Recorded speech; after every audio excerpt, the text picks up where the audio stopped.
누가복음 9장 18절부터 24절까지인데 우리 한 절씩 교독하겠습니다. 예수께서 따로 기도하실 때에 제자들이 주와 함께 있더니 물어 이르시되 무리가 나를 누구라고 하더냐. 대답하여 이르되 세례 요한이라고 하고 더러는 엘리야라 더러는 예수 선지자 중에 한 사람이 살아난다 하니라. 예수께서 이르시되 너희는 나를 누구라 하느냐. 베드로가 대답하여 이르되 하나님의 그리스도시니이다 하니 경고하사 이 말을 아무에게도 이르지 말라 명하시고 이르시되 인자가 많은 고난을 받고 장로들과 대제사장들과 서기관들에게 버림받아 죽임을 당하고 제3일에 살아나야 하리라 하시고 또 우리에게 이르시되 아무든지 나를 따라오려거든 자기를 부인하고 날마다 제 십자가를 지고 나를 따를 것입니다. 함께 읽습니다. 시작. 누구든지 제 목숨을 구원하고자 하면 그것이요 누구든지 나를 위하여 제 목숨을 잃으면 구원하리라. 아멘. 자, 오늘 말씀은 나를 따라오려거든 이 말씀입니다. 오늘 이 말씀의 역사적 배경은요, 또 그때는 어떤 때 바로 직후였냐면 예수님이 보리떡 5개와 물고기 2마리로 남자만 5,000명을 먹인 다음에 충분히 먹였다 했습니다. 남은 것이 구스리가 남았다는 보니까 먹다가 조금 감질나는 게 아니라 충분히 주셨더라. 하나님 여러분께 충분히 주시기를 원하시는데 왜 나한테는 맨날 모자란 듯 느껴질까요? 주려면 좀 팍팍 주시지. 주다 말다 감질나게 주십니까? 여러분 그런 마음 다 갖고 있잖아. 여기서 그런 마음 없다는 분 있습니까 혹시? 자, 오늘 말씀을 듣고 여러분 잘 길을 찾아가시길 바라겠습니다.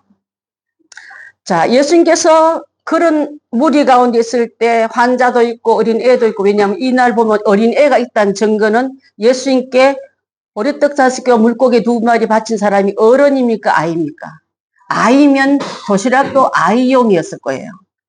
어른 큰 도시락 있고 저기 시장 가면 도시락도 조그만 건 어린아이나 조그만 도시락 팔지 않습니까? 거기에 담겨진 것을 예수님께 올렸는데 불구하고 키도 절반이고 음식 양도 절반이지만은 하나님께서 작다고 야 또 어른 거 없습니까? 애 거가 되겠습니까? 이렇지 않고 그 아이 걸 받아서 축사하실 때 남자만 5,000명을 먹을 수 있는 그 능력이 없다면은 하나님께 드릴 때 작아서 안 받으시고 커서 많이 받으신 분이 아니라 하나님 쓰실 때 여러분에게 충분히 남음이 있게끔 주신다는 이 의미가 우리 오늘 공급해주는 그 은혜의 말씀 속에 귀한 포인트가 있을 줄 압니다.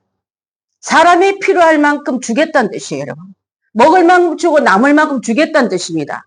하나님 믿는 사람이 맨날 아까도 조금 왜 주다 마는 것처럼 늘 갈증이 날까 하는 그런 마음은 우리 마음에 감사는 안 심고요. 더 하는 욕심을 심었기 때문에 그런 줄 압니다.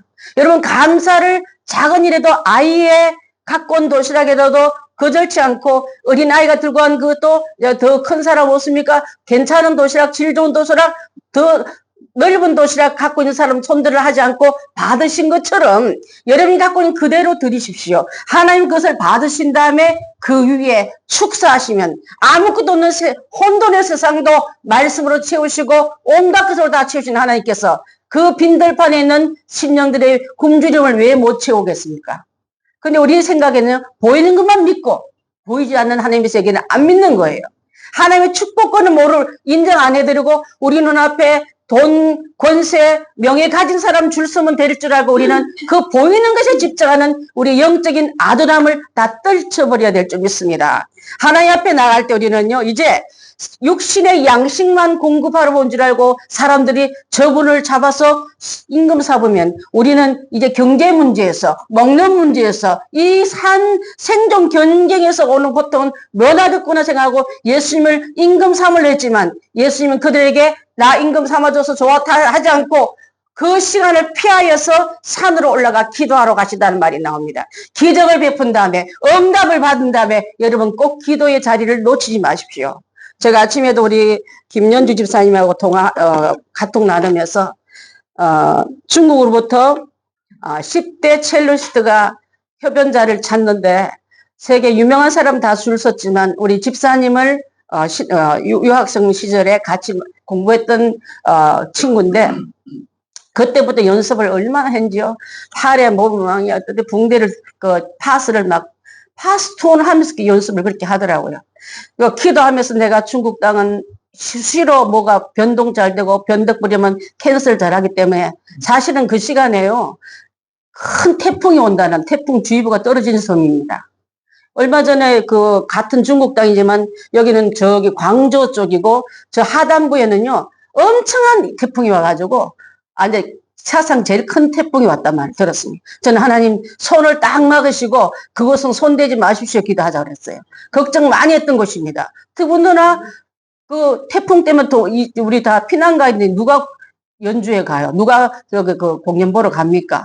하나님이 막으시니까요. 같은 중국 땅이지만 하단부는 뭐 완전히 허리케인이 온 것처럼 완전히 다 초토화됐는데도 이쪽은 음악회가 열릴 만큼 하나님 손을 막으시니까 저는 그것을 보존받는 것을 봤습니다. 그냥 건너가지 않고 당신이 만나는 사람, 당신이 접하는 모든 게도 복음으로 함께 달라 기도 많이 하고 보냈거든요. 저희는 그래서 지난주에요. 2부 예배 마친 다음에 파손 기도를 하고 보냈어요. 손잡고 하나님 이 딸을 그냥 보내지 마시고 천군 천사 둘러 진쳐서 보내셨어. 그것 땅이 공산권으로 종교의 위협을 받고 기독교의 십자가 떨어진 거 봤잖아요. 여러분. 그렇잖아요. 막 내려오고 막 포크레인 와가지고 교회 부신 거 봤잖아. 그런 무시무시한 곳에 갔는데 오늘 우리 집사님은 3.1당 교회라고 그 가서 오늘 예배 드릴 거예요.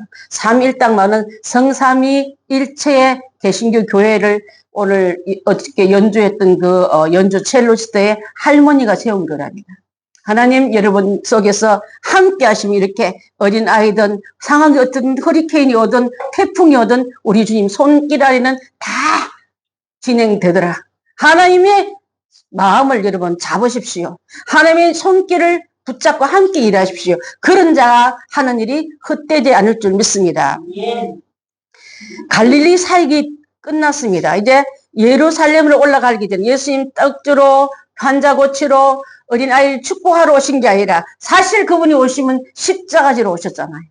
오기 전에 7대의 기적들을 일으키면서 점점 처음에는 떡 문제, 물로 포도주 만드는 문제, 왕의 신하를 고치는 문제, 또 여러 가지 일들을 쭉 하면서 나중에 여러 가지 일들 맨 끝에는 예수님이 십자가 지는 것을 처음부터 말하면 다 도망갈까봐 육적인 양식 준 다음에 영적인 양식을 말씀하고 영적인 양식을 먹는 것은 영원히 먹는 것을 이루어 주시기 위해서 예루살렘으로 가기 전에 지금 이제는 환자는 없고 노약자도 없고 극소수 예수님의 측근들만 움직일 때 일어난 얘기가 오늘 이 얘기인 줄 압니다. 여러분 가이사라 빌립보 지방에서 일어났던 얘기고요. 가이사라 빌립보 지역은 협곡 사이가 굉장히 깊고 또 좁아서 한 발만 잘못 내디디면 수백 길 낭떠러로 떨어지기 때문에 상당히 위험합니다. 한눈도 팔 수도 안 되고 노약자도 갈 수도 없고 환자는 누구도 못 가는 그런 예수님의 측근 중에 측근들만 모여갈 때에 예수님이 뜬금없이 질문을 던집니다. 네, 사람들이 나를 뭐라고 말하더냐 하십니다. 그기 전에요. 가이사라 빌립보 지역은 예루살렘부터 몇 킬로 떨어지면 190킬로 정도 떨어진 그런 곳인데 헤르몬산 밑에 자리 잡고서 있어가지고 우상 숭배가 말도 없이 많은 곳입니다. 토착민들 바알신을 섬깁니다. 또 헬라계 사람들은 살림과 위에는 사람이고 밑에는 짐승. 여러분 혹시 그림들 그린 그림 봤습니까? 위에는 사람 얼굴인데 몸은 짐승. 그런 그림 가끔 나오잖아요. 그죠? 그것을 그려놓고 섬기는 그런 지역입니다.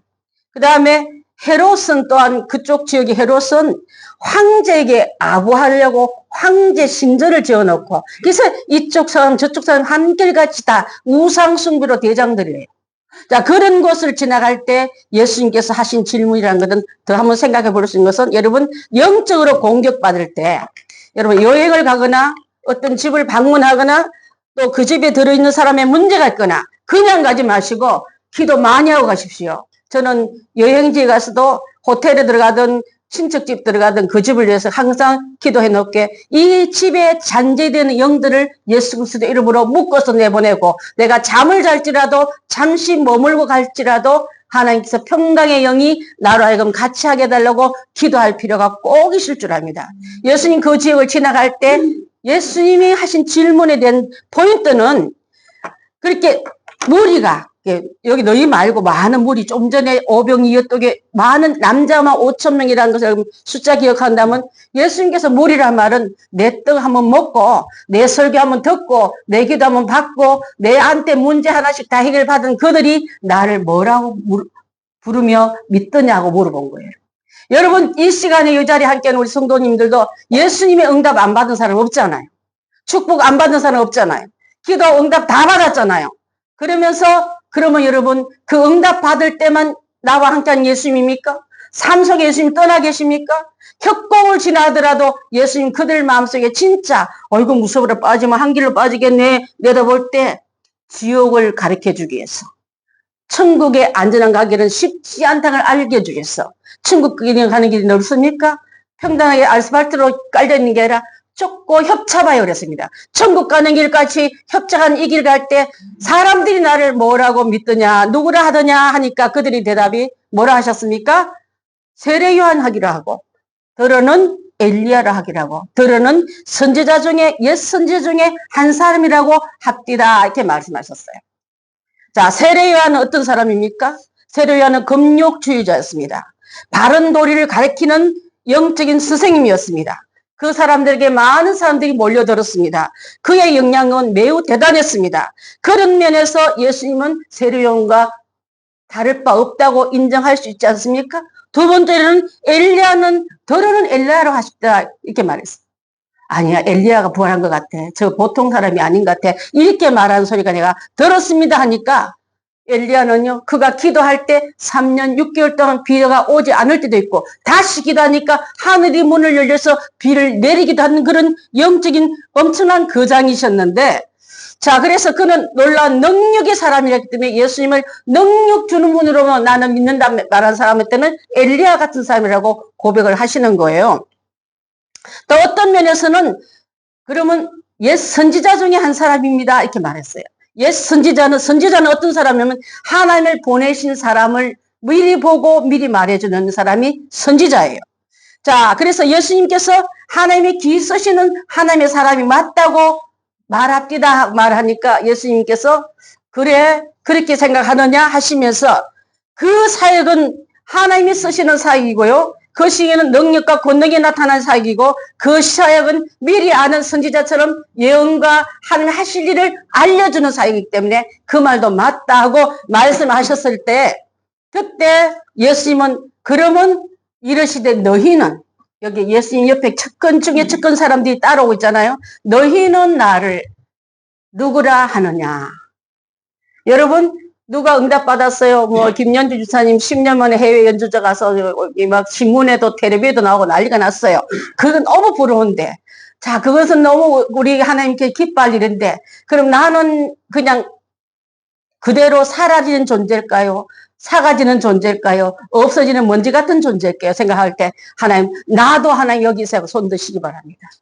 원래 여러분, 우리 교회의 비전, 우리 아까 비전도 잊어버리고 그냥 지나간 것 같아. 자, 함께 한번 믿음과 성령이 충만하여 큰 기사와 표적이 나타나는 행복한 교회가 되게 하소서.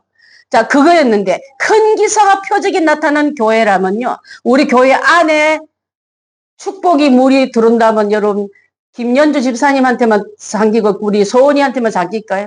그 안 공동체 안에 다 들어와요.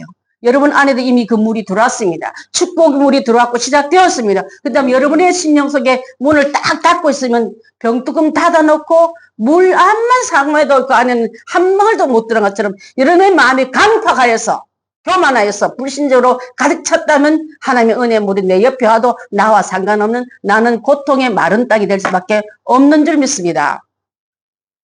그래서 예수님께서 이렇게 대답할 때 너희는 하고 말할 때 저는요 그 중에 누가 대답했습니까? 베드로가 대답하여 이르시되 하나님의 그리스도시니이다.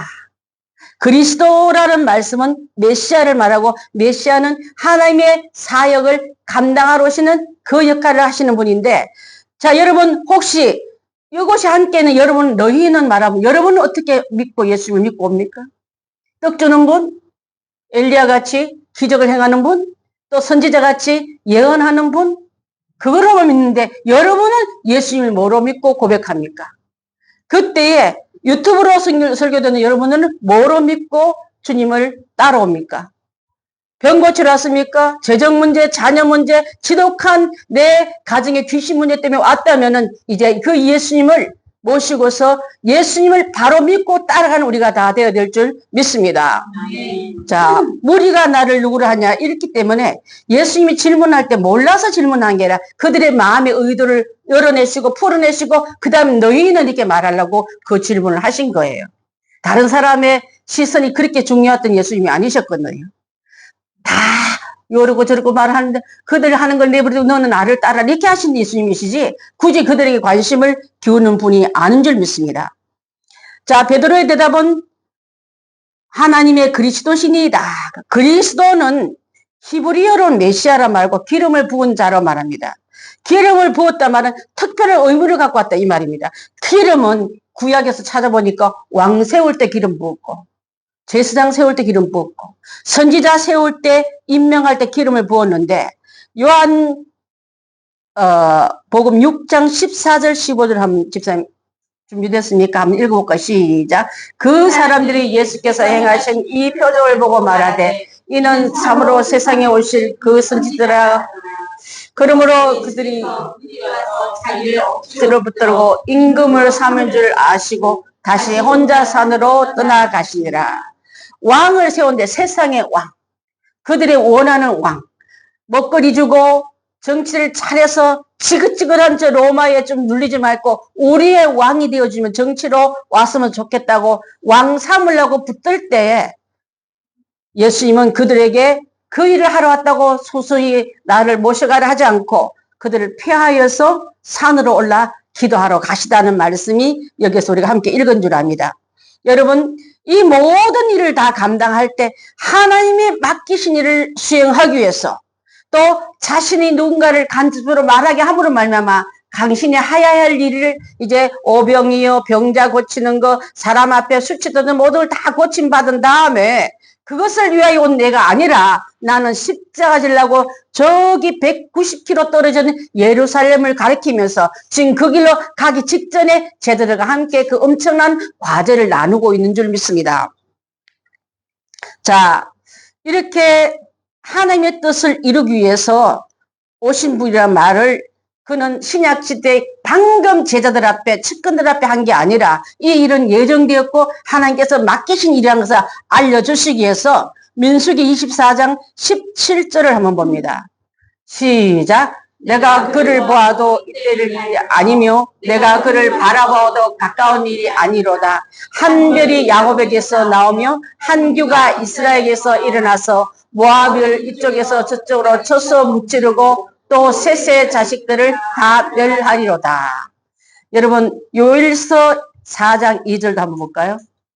시작. 이로써 너희가 하나님의 영을 알지니 곧 예수 그리스도께서 육체로 오신 것을 신한 영마다 하나님께 속한 것이요. 요한일서 4장 2절에 이로써 너희가 하나님의 영을 알아라. 곧 예수, 그 영은 그리스도의 성령을 말하는데 예수 그리스도께서 육체로 오신 것을 시인하는 영마다 십자가에 달려 돌아가신 것이 나로 인함이라는 것을 아는 사람에게만 하나님께 속한 자요. 그에게 내가 성령을 주겠다고 말씀하고 있는 줄 압니다. 예수 그리스도가 오신 것을 세상이 다 알았지만은 그분을 받아들이고 십자가 죽음을 인정하는 자에게만 그리스도의 영이 들어가지 지금도 알고 있고 받아들이지 않는 사람 많잖아요. 십자가는 좋은 걸 알고 그리스도가 좋지만 나와 상관없다고 받아들이지 않는 것은 아까 병뚜껑 닫아놓고 물 받는 거와 같은 거예요. 그 안이 늘 마르고 공허하고 생명력이 없기 때문에 세상 살맛 없다고 부르짖지만은 그 안에 생수가 들어가고 생명이 씨가 나와서 열매 맺고 꽃피는 거 보면 참 그런 생명의 아름다운 역사가 나 안에도 일어나네 하고 찬양하고 노래할 그 사람인 줄 믿습니다. 여러분 제자를 대표한 베드로의 고백은요. 지금까지 예수님께서 왜 오신가를 말씀하고 하나님의 그리스도입니다. 하나님의 메시아입니다. 메시아가 할 일을 알려주는 그 고백을 함으로 말미암아 자, 마태복음 16장 17절, 18절을 19절까지 함께 읽어봅니다. 시작. 예수께서 대답하여 이르시되 바요나 시몬아 내게 있도다. 이를 내게 알게 하신 이는 혈육이 아니요 하늘에 계신 내 아버지시니라. 또 내가 너에게 이르노니 너는 베드로라. 내가 이 반석 위에 내 교회를 세우리니 음부의 권세가 이기지 못하리라. 내가 천국 열쇠를 내게 주리니 내가 땅에서 하늘에서 내가 하늘에서 풀면 하늘에서도 풀리라 하시니라.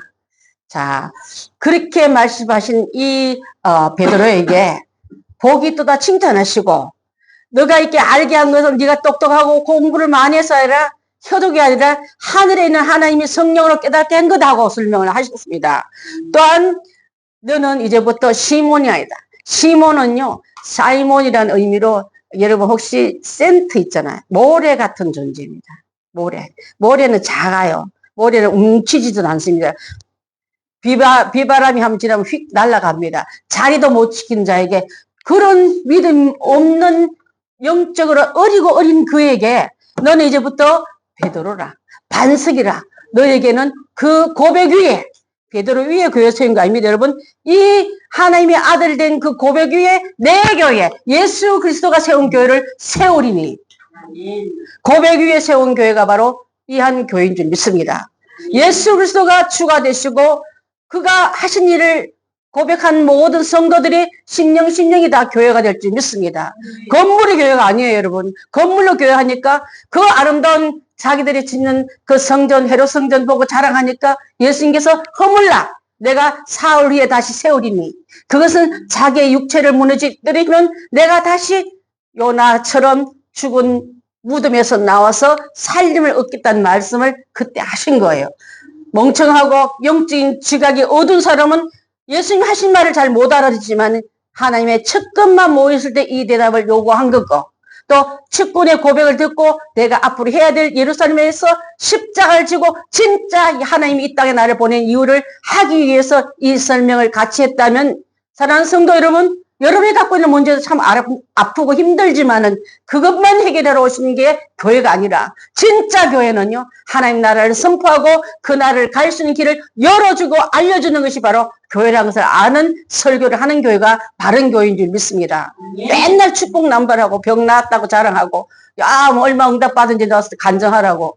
그 간증 하나님 받지 않고 고개 돌리는 걸 모르시고, 왜 십자가에 대한 논란 진주, 진짜 주어는 빼놓고 가주 앞에, 여러분, 가짜 주 앞에 마음 홀리는 세상 것 이루어 오신 분이 아니라는 것을 분명히 한번 주님께서 정리하고 있을 줄 믿습니다. 그리스도라는 그 베드로의 고백 위에, 그래, 왔구나. 이제 내가 나의 고난을 당할 것과 십자가의 죽임을 당할 것을 말해도 되겠구나 하고 그는 이렇게 말씀하고 인지랍니다. 자, 보십시오. 하나님의 그리스도시하고 고백을 받은 다음에 이제 그 고백을 아무에게도 말하지 말래. 21절 한번 띄워봐 주시겠습니까? 21절. 들었으면 알려라. 방송계에 떠뜨려라.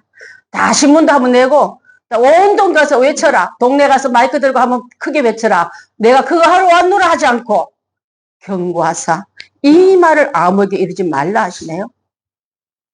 왜 그러셨을까요, 여러분? 정답을 하는데 정답을 알려야지. 모르고 있는 헤매는 엄청난 수도 없는 많은 사람들 예수님 앞에 왔던 그들에게 이제 똑바른 정답을 알리라는 게 맞는데 왜 경고하사 이 말을 아무에게 이르지 말라 했냐면요. 그냥 보통으로 이르지 이 말이 아니라 엄청난 강도 높은 함구령을 했다는 거예요.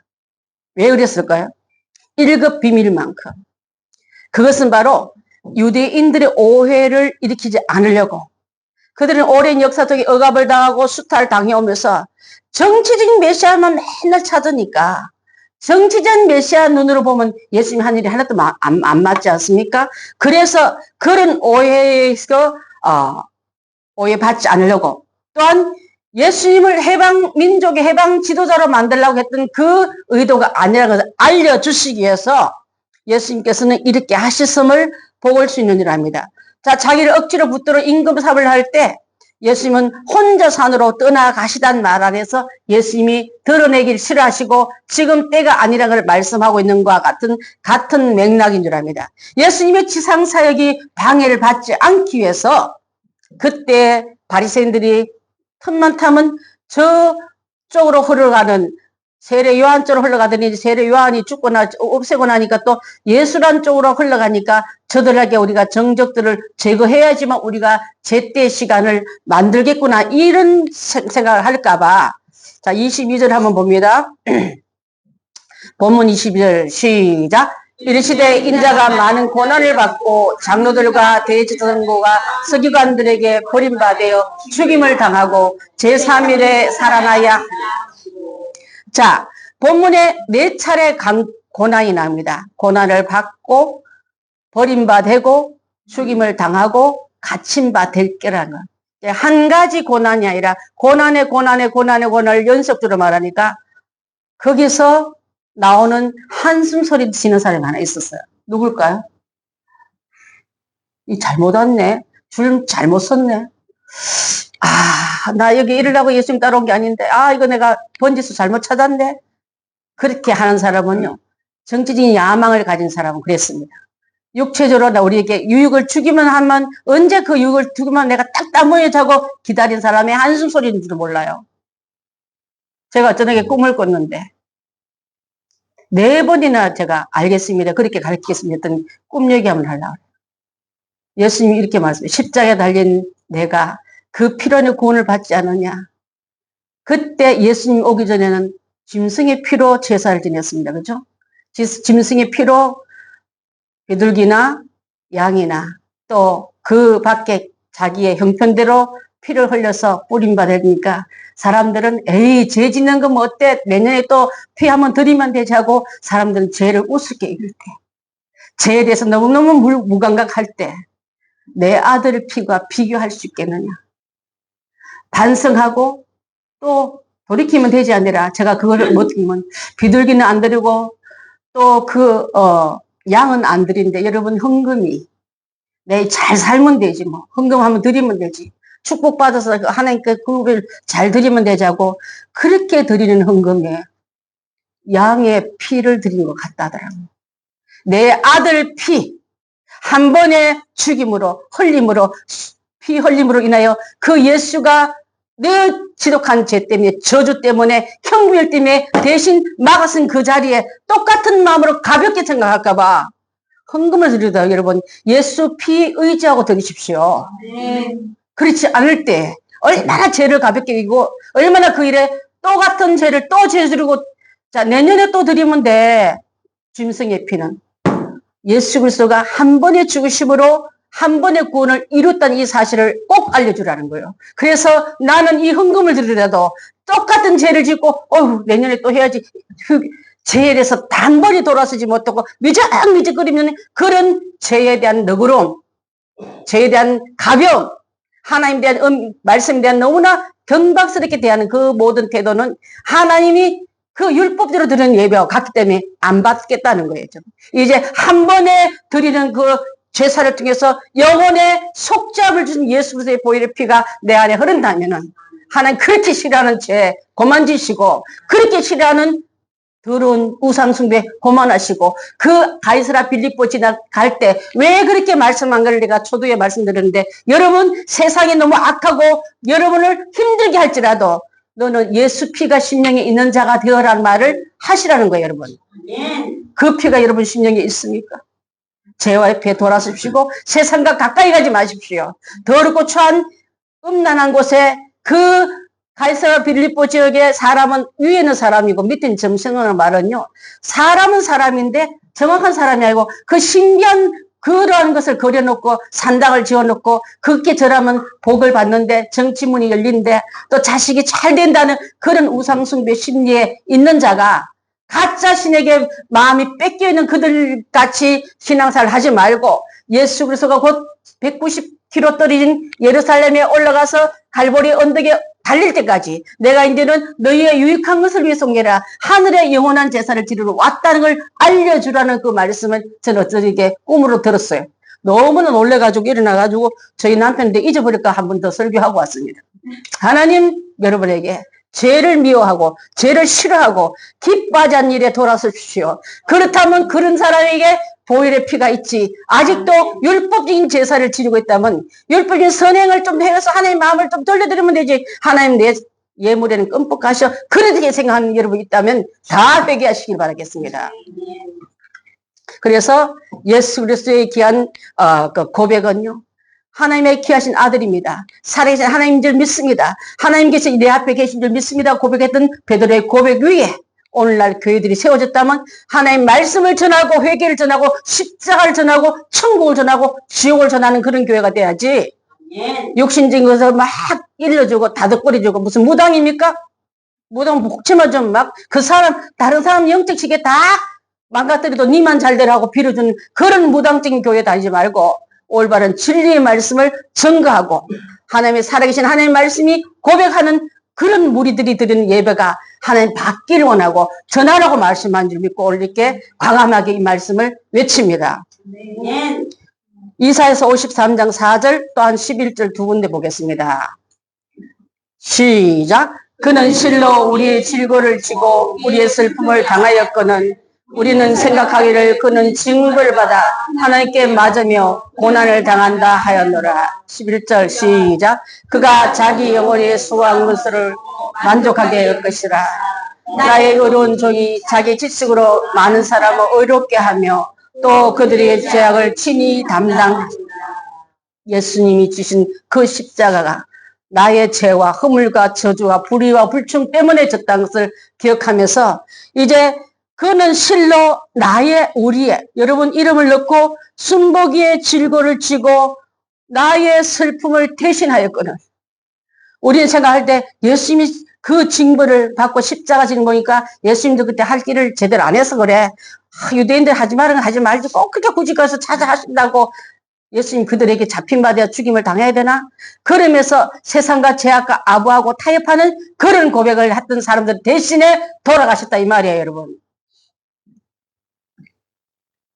그가 자기 영혼의 수고한 것을 보고 만족하게 될 것이라. 의로운 종이 자기 지식으로 많은 사람을 의롭게 하며 또 그들의 죄악을 친히 담당하셨도다. 그래서 버림받으시고 우리는 어둠을 내신 거예요. 예수를 버리시고 나를 구해내시고 예수를 던져버리시고 나를 던져서 썩어지고 망할 그 죄에서 나를 건져내신 이 예수님의 놀라운 사랑을 우리는 받은 자기 때문에 나는 그것 때문에 십자가지로 간다.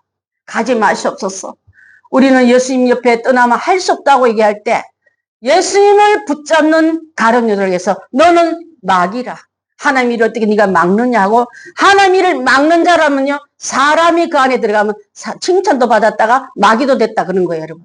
한 사람이 칭찬받고 맨날 칭찬받을 만한 게 아니라 망령된 일을 같은 장에서 또 하고 있어요. 나도 은혜 받을 때는 주님께 칭찬받는 소리를 하지만은 또 실망하고 시험 들면 하나님 너는 마귀다. 나의 뒤로 물러가라는 말을 들을 수도 있다는 걸 감안하면서 오늘 여러분 선 위치가 마귀의 자리입니까? 주님의 칭찬받는 자리에 있습니까? 칭찬받는 자리로 다 돌이키시길 바라겠습니다. 자, 여기서 말하는 장로들, 대제사장들, 서기관들은요, 그 지역에서 재판관의 의무를 감당했던 사람들이 종교재판, 민사재판 다 했던 지도자급들이 이런 일을 행했고요. 또 대제사장은 1년의 지성소에 한 번 들어가서 그 갖고 있는 모든 죄인들의 제목을 가지고 대신 들어가는 특권 가지고 진짜 죄는 고사하고 그들이 들고 오는 재물의 눈독이 더 많아가지고 대제사장이 병들어 버리고 오염돼 버리니까 민족 전부가 오염되고 노예로 포로로 끌려간 일이 한두 번 있었습니까? 이스라엘 백성 역사 가운데. 그때 나도 마찬가지를 합니다. 내가 하나님 옆에 올바로 서지 못하면 대제사장이 병들어 버리고 교회가 병들어 버리고 목회자들이 병들어 버리면 그것에 남겨질 모든 저주와 징계가 다 글로 들어옴으로 말미암아 끌려가고 쓰러져가는 이 일들이 수도 없이 많이 일어났다면 여러분 오늘 내가 현재 있는 것이 십자가 지신 예수님 앞에 서 있길 바라겠습니다. 어떠한 개개한 소소한 문제 때문에 삐졌다가 들어갔다 나왔다 하지 말고 진짜 그 결단 앞에 십자가 앞에 바로 서서 주님이 주시는 그 은혜의 길에 바로 서는 우리가 다 되어야 될 줄 믿습니다. 자, 그래서 이렇게 했던 이들에게 예수님은 자기를 부인하고 십자가 지고 나 따라오느라 한 거예요. 무리들에게 너 나 따라오고 싶은 자기를 부인하고 나는 없다. 주님밖에 있습니다. 내가 그동안 추구했던 정치적인 메시아 또는 병을 고치시는 예수님, 물질을 해결해 주신 예수님, 목마름을 해결해 주신 예수님만 보고 오는 게 아니라 나를 부인하고 내가 갖고 있는 모든 꿈은 내려놓고 하나님 꿈을 담아서 나 따라오느라 이 말이에요, 여러분. 여러분 속에 있는 욕망 다 내려놓으시고 예수 꿈을 신고 가는 자가 바로 꿈만 꾸는 게 아니라 꿈을 실현하는 자인 줄 믿습니다. 아멘. 꿈을 꾸는 자는 누구나 할 수 있지만 꿈을 실현하는 자는 몇 명 안 되거든요. 그래서 꿈을 실현하기 위해서는 나를 내려놓고 주님의 꿈을 담아서 주님의 꿈을 이루어드리는 그런 자가 되길 바라겠습니다. 아멘. 그래서 이 일을 하기 위해서는 나를 부인하라는 말은요. 내 주권을 내려놓고 내 뜻으로 내 욕망을 다 내려놓고 오직 하나님이 하는 일은 다 맞습니다. 내가 어제까지 너무 하고 싶은 것도 하나님 아니라면 내려놓고 하나님 뜻이 맞습니다고 그게 자기를 부인한 거예요, 여러분. 두 번째로는 십자가를 치고 오느라 했어요. 로마 시대 때에 형국의 가장 고통스러운 사형법이 십자가형인데 바로 예수님 따르려면 고난 각오해. 죽음 각오해. 이 말이에요, 여러분. 고난은 여러분에게 예수님 따라가지 말고 수도 없이 많이 끄집어 당기는 그 손을 뿌리쳐야지. 또 주님이 주시는 그 죽음을 함께 동참하면 나를 향하신 그 뜻을 내 것으로 받아들여야지. 아무래도 나는 좀 저런 거, 저 사람이 죄를 좀 더 많이 지고 더 무거운 것을 준 것 같아 하고 타협하는 우리가 돼서는 안 될 줄 압니다. 자, 그래서 여기까지만 아니라 주님이 오실 때까지, 주님 오실 때까지 끝까지 일을 해야지 가다 말면 안 돼요, 여러분. 가다가 만 사람이 훨씬 더 많습니다. 빌리그람 목사님 말씀이었어요. 옛날에는 한 사람 가고 한 사람 남겠는데 지금 25%도 안 된다는 거예요, 여러분. 50% 남았잖아요. 50%가 25%잖아요. 그것도 안 된다는 거예요. 그만큼 세상에 우리를 가만 놔두질 않는데 주님만 바라보기에 여러분 전투적인 싸움 하지 않으면 안 될 줄 압니다. 유람선 타고 가는 게 아니에요. 영적 전쟁이 어디에서 복병이 나타나서 여러분의 발목 잡을지 끄름틀릴지 모르는 이때에 영적으로 깨어서 하나님의 사명을 끝까지 잘 감당하는 우리가 다 되길 바라겠습니다. 네. 주님 위해서 목숨 내놓으시고 누구든지 그래서 하신 말씀이 제 목숨을 구원하고자 하면 24절에 잃을 것이요. 목숨 안 내놓으려고 옛날 6.25 때는